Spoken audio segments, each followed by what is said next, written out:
बजाज चीनी मिल गोला में किसानों के बकाया भुगतान को लेकर गन्ना समिति के प्रांगण में किसान शक्ति संगठन के राष्ट्रीय अध्यक्ष श्री कृष्ण वर्मा ने दिया धरना। जनपद लखीमपुर खीरी गोला गोकरणनाथ स्थानीय Bajaj Hindustan sugar mill limited द्वारा किसानों को उनके गन्ने का बकाया भुगतान नहीं किए जाने से आहत किसान शक्ति संगठन के बैनर तले तेज तर्रार किसान नेता श्री कृष्ण वर्मा द्वारा अपने सहयोगियों के साथ गन्ना समिति परिसर में 1 दिवसीय धरना दिया गया। इस अवसर पर श्री कृष्ण वर्मा ने जनपद लखीमपुर खीरी के वन रेंज मोहम्मदी व मैलानी क्षेत्र में लगातार तबाही मचा रहे नेपाली जंगली हाथियों का मुद्दा उठाते हुए कहा कि विगत वर्ष नेपाल से आया 40 हाथियों का यह दल खतरनाक तरीके से पिछले 2 माह से महेशपुर बीट व घमहा घाट के इर्द गिर्द डेरा जमाकर आसपास के किसानों के गन्ने गेहूं की खड़ी फसलें बर्बाद कर रहा है और अब तक वन विभाग की लापरवाही से सैकड़ों एकड़ फसलें बर्बाद कर चुकने के साथ खेत बचा रहे किसान की हत्या भी करने लगा है। उन्होंने गन्ना भुगतान न होने से परेशान किसानों पर इस जंगली हाथी रूपी नई मुसीबत से किसानों के खेतों और जानमाल की सुरक्षा की भी गुहार लगाई है। आइए देखते हैं हमारे संवाददाता विनोद कुमार यादव की यह वीडियो रिपोर्ट।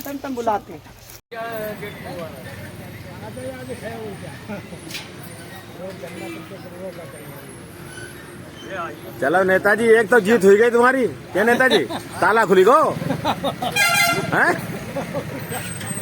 श्री किशन जी,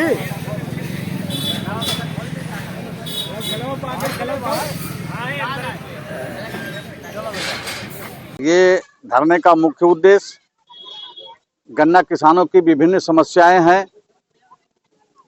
पहली समस्या तो एक जो धरना चल रहा है वो पिछले सत्र का और इस सत्र का बकाया गन्ना भुगतान है, जो अरबों रुपया भी चीनी मिल बजाज ग्रुप की चीनी मिलों के ऊपर बकाया है। इसको लेकर के हमारा धरना प्रदर्शन चल रहा है। दूसरी कई अहम समस्याएं हैं। एक अहम समस्या सबसे बड़ी खड़ी हो गई है कि एक तरफ चीनी मिल गन्ना भुगतान नहीं दे रही है, दूसरी तरफ इलाके में, पूरे इलाके में अब तक टाइगर ने जो है शोर मचाया, घरों से निकलने नहीं दिया।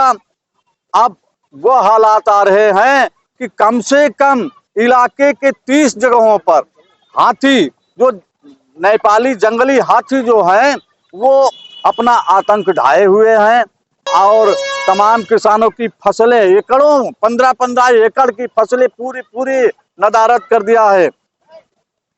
तमाम घर उजाड़ दिए हैं।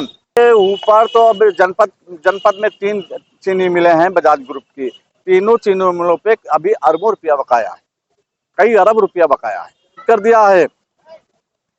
तमाम घर उजाड़ दिए हैं। ऊपर तो अब जनपद में 3 चीनी मिलें हैं बजाज ग्रुप की। तीनों चीनी मिलों पे अभी अरबों रुपया बकाया है, कई अरब रुपया बकाया है। कुछ नहीं बोल रहे हैं, वो दे रहे हैं, कहीं व्यवस्था कर रहे हैं। जबकि अभी हमारे माननीय मुख्यमंत्री महोदय आए थे यहाँ विधानसभा के उपचुनाव में, वो कह गए थे कि मिल चलने से पहले किसानों का पूरा भुगतान कर दिया जाएगा। लेकिन हम उस बात को नहीं मानते। हमारे किसान भाई समझ नहीं पाए, क्योंकि ये चुनावी जुमलेबाजी थी मुख्यमंत्री जी की। ये उनका संबोधन नहीं था, जुमलेबाजी थी। लेकिन और ऐसे ही एक बार नहीं, मुख्यमंत्री जी ने तो कई बार इन्होंने कहा, और ये तो एक प्रकार की धोखाधड़ी हो गई किसानों के साथ में। अब तक उद्योगपति धोखाधड़ी करते आए हैं, अब उद्योगपति के साथ में हमारे जो राजनेता हैं, जो राजा हैं, वो भी धोखाधड़ी कर रहे हैं। तो ये धोखाधड़ी करना गलत है। उस धोखाधड़ी में हमारे किसान भाई फंसे हुए हैं। तो उधर अब आतंक, हाथियों का आतंक जो गांव में चल रहा था, जो अभी चर्चा कर रहे थे, तो अब गांव में घुस रहे हैं, किसी की झोपड़ी नोच रहे हैं, किसी का मकान गिरा रहे हैं, किसी का टेबल इधर से उधर कर रहे हैं, किसी का इंजन उखाड़ रहे हैं, किसी की फसल नष्ट कर रहे हैं। पता नहीं, मेरी कुछ समझ में नहीं आ रहा है। ये जो वन विभाग के अधिकारी हैं या अन्य आला अधिकारी हैं, एसी में बैठे हैं, पता नहीं किस नींद में सो रहे हैं, और कागज पे लिखते हैं, अखबारों में देते हैं कि अब कोई हाथी इलाके में नहीं है, सारे इलाके अब जंगल को भाग गए। घूमेगा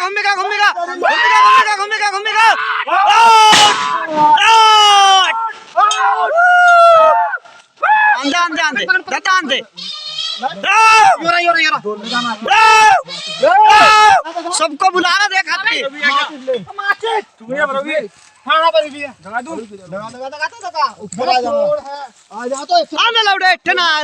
जब देखा मैंने इसको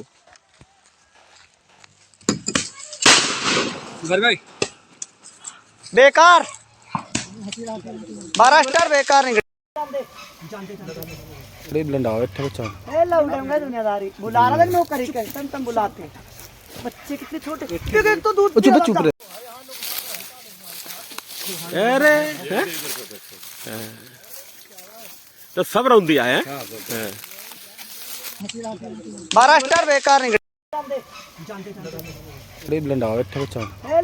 दुनियादारी बुला रहा नौकरी के तुम बुलाते बच्चे कितने छोटे एक तो दूध चुप रहे। अरे हैं?